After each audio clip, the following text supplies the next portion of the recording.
The Dark Crystal Age of Resistance Series 1 episode title A Single Piece Was Lost. Now this episode is a good wrap up of a season, just in general, although like a medieval good Resident Evil and ending up with a battle.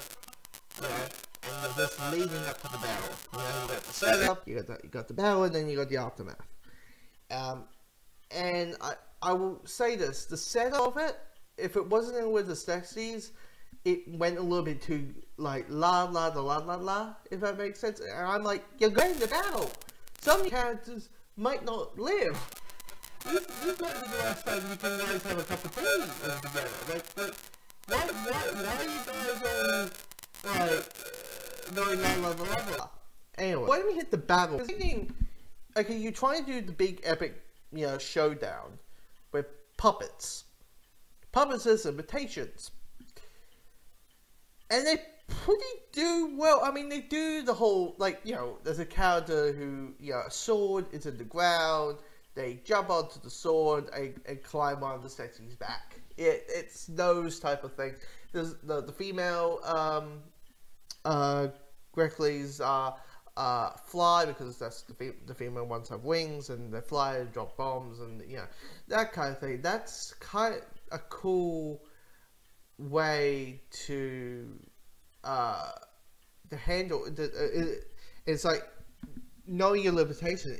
It kind of does pretty well at what they can do with a battle like this. Now, when it comes to the ending, it is kind of the aftermath. It is basically, the villains are like, yeah, we won, and the villains are like, fuck, we lost. But it's not the end. And that. Which you're like, okay, on this episode, the last 5 minutes is going to be the setup for the next season. Gotcha. But the thing that really shocked me the most is, like, this show gets violent. Characters die, and swords you see the sword going through, characters' bodies, and all that kind of stuff. So they're not as shy with violence, but geez, the stuff that the scientist does. I mean, the scientist in this play, Mark Hamill's character, who he is basically playing the Joker. Like, if out of the blue, like, let's not lie, if he out of the blue did the whole, hello, Batsy, if he start saying Batsy and start doing Jokerisms dialogue, it would kind of fit with the show. I mean, basically. And also, I wouldn't have over because his Joker's the best Joker ever. I'm saying that. You never know. You never know. Joker comes out in a month. You never know.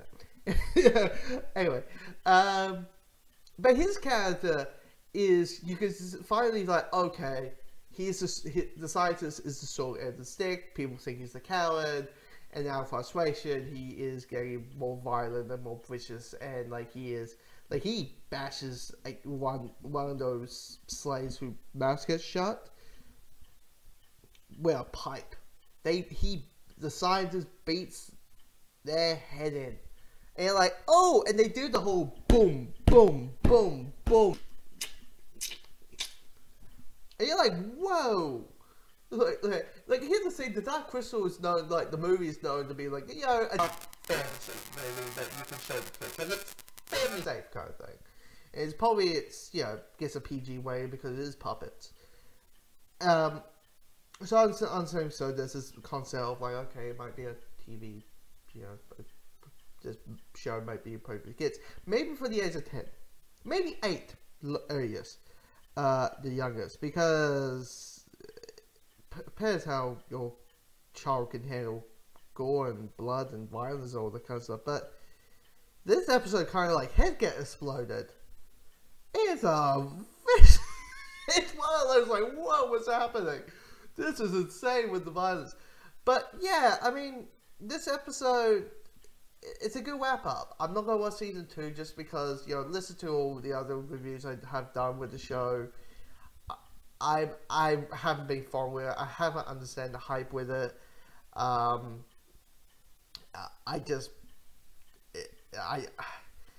if someone asks me, hey, the Dark Crystal show, is it the next Game of Thrones? And I will simply say no.